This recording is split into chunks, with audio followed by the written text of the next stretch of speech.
The most downloaded AI on the planet isn't American, it's Chinese. It's called Qwen. It has over 700 million downloads, and most people in the West have never heard of it. The same goes for DeepSeek, Kimi, GLM, and MiniMax. You don't know these names, but you should. They're free, they're open source, and they match or beat models that cost 40 times more. Airbnb runs its customer service on one. Pinterest built its recommendation engine on another.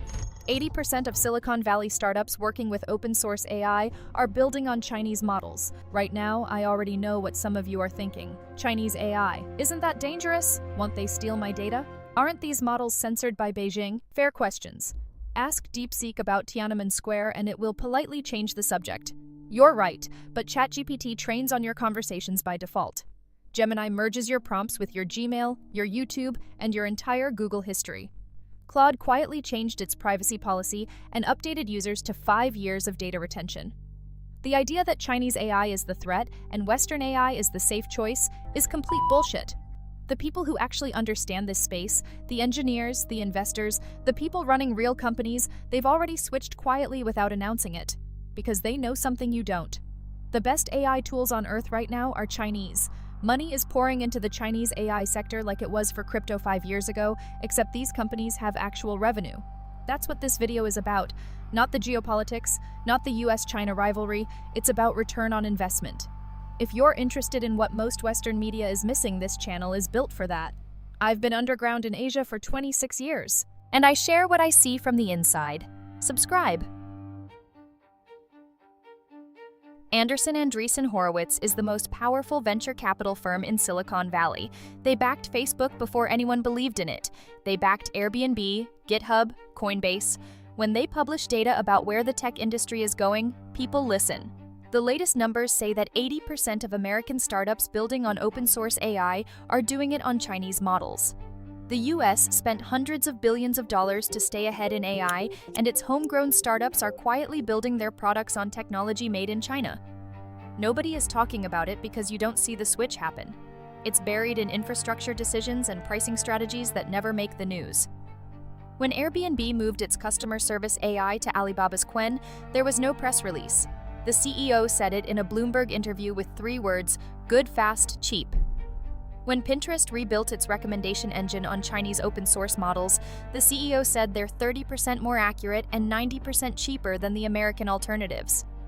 Cursor, the most popular AI coding tool in America, got caught in an even more embarrassing way. When they released their latest version, users dug into the code and found the engine underneath wasn't American. It was Kimi K 2.5 made by a Beijing startup called Moonshot AI. The co-founder had to admit publicly that they had built a flagship product on Chinese AI and hadn't told anyone. Even Mira Murati left. She was OpenAI's CEO, the person most responsible for ChatGPT becoming the product the world knows. She raised $2 billion, the biggest seed round in history, started a new lab, and the first thing she shipped was a tool that helps developers fine-tune Alibaba's Qwen. Even Stanford had to admit it. China has nearly erased America's lead. The gap between the best US model and the best Chinese model is 2.7%. That's it. Except Stanford measured performance. They didn't measure value. When the models are equal and one of them is 40 times cheaper, nearly a race is just a polite way of saying you lost. But let's talk about what cheaper actually means, because the numbers are almost absurd. If you run a business and you're using Claude or ChatGPT through the API, you're paying somewhere between 2.50 and 25 per million tokens, depending on the model. DeepSeek's budget model charges 28 cents. Alibaba's Qwen 3.5. Plus comes in around 1.20. Moonshot's Kimi K2 charges 15 cents on input. That's not a discount. That's a different economic reality. A company processing 100 million tokens a month pays about 35 on DeepSeek. The same workload on Claude or GPT runs about 1,500. Same input, same output quality on the benchmarks, and one bill is way larger than the other. And the pricing gap doesn't come from cutting corners. It comes from a fundamentally different engineering philosophy. When the US banned China from buying NVIDIA's best chips, the assumption in Washington was that Chinese labs would fall behind. No chips, no compute, no competitive models. What actually happened was the opposite. DeepSeek couldn't buy the hardware, so it rewrote the software. Its engineers sliced their model into 256 ultra-specialized expert clusters so that when you ask a coding question, only 8 of those clusters wake up. The rest of the brain stays asleep. It compresses the model's working memory by over 90%.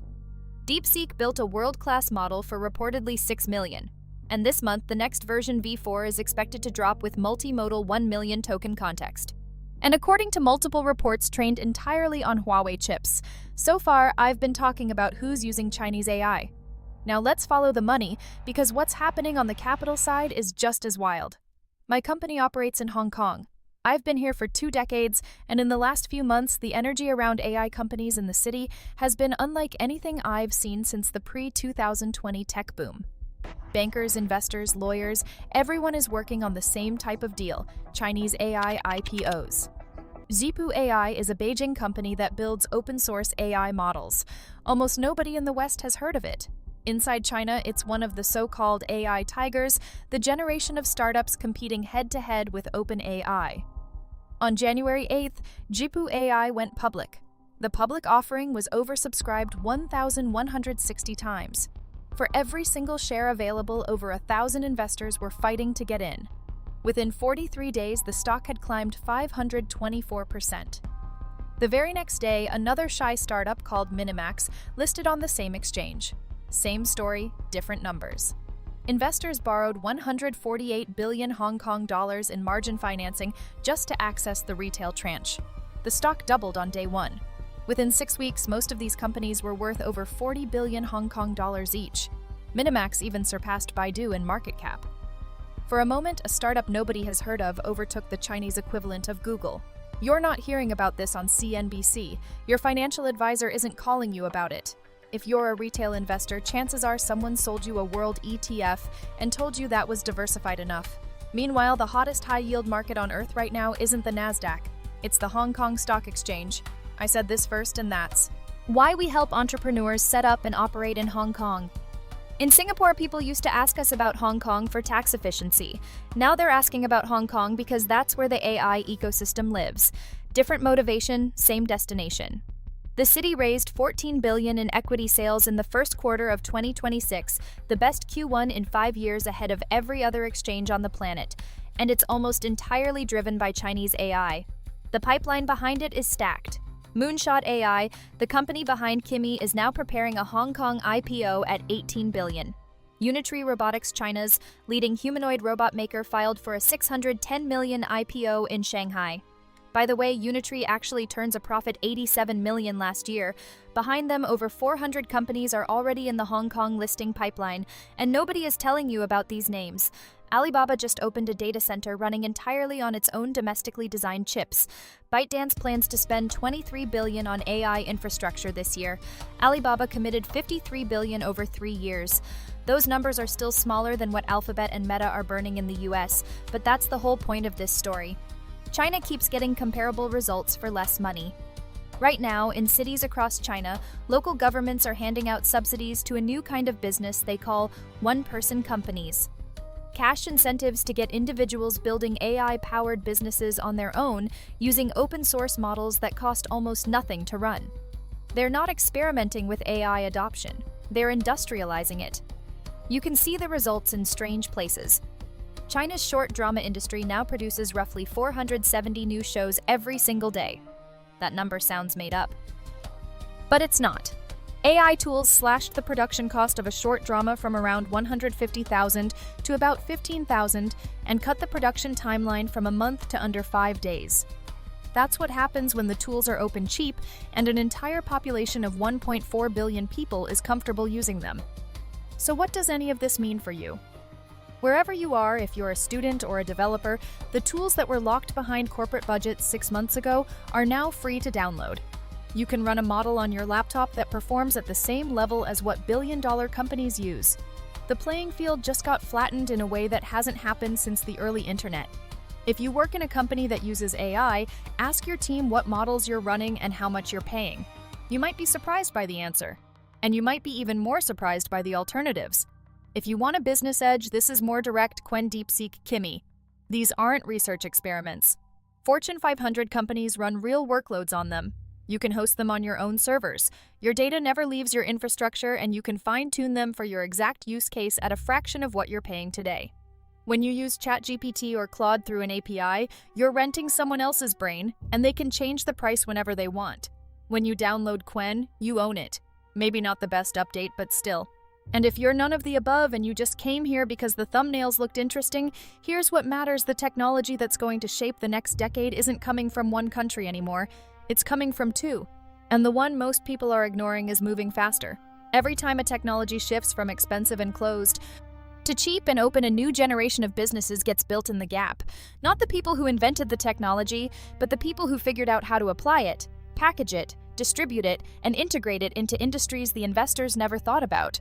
That's the window that's open right now. Manus AI understood this early. It was a Chinese startup building AI agents. The founders, reincorporated in Singapore, positioned themselves at the intersection of Chinese AI technology and global markets, and Meta acquired them for $2 billion. They didn't build a model. They built on top of models that were free, and they picked the right geography. Well, I need to be honest about the risks too, because they are real ones. Chinese models carry political censorship on certain topics. For most business applications, that doesn't matter. Nobody's using the customer service chatbot to discuss Chinese politics. But you should know it's there. There are open questions about data handling, regulatory uncertainty around US-China tech relations, and the possibility that Washington will restrict the use of Chinese models at some point. Some of that is genuine concern. Some of it is protectionism dressed up as security. Either way, smart companies are already hedging running Chinese models for cost-sensitive workloads and keeping Western models for tasks where they need maximum control or compliance. The point is not that Chinese AI is perfect and American AI is dead. The point is that the choice exists now, and most people in the West don't even know it's there. A year ago, there was one playbook: PayPal and AI, or Pay Google. That consensus has aged badly. The US has the capital and the frontier labs. China has the efficiency, the open source ecosystem, the adoption, and the manufacturing base. And Europe. Well, Europe isn't even in the conversation. The continent trains more AI researchers per capita than either the US or China, and then watches them leave. The EU's AI Act, designed to set ethical standards, ended up raising costs and slowing deployment.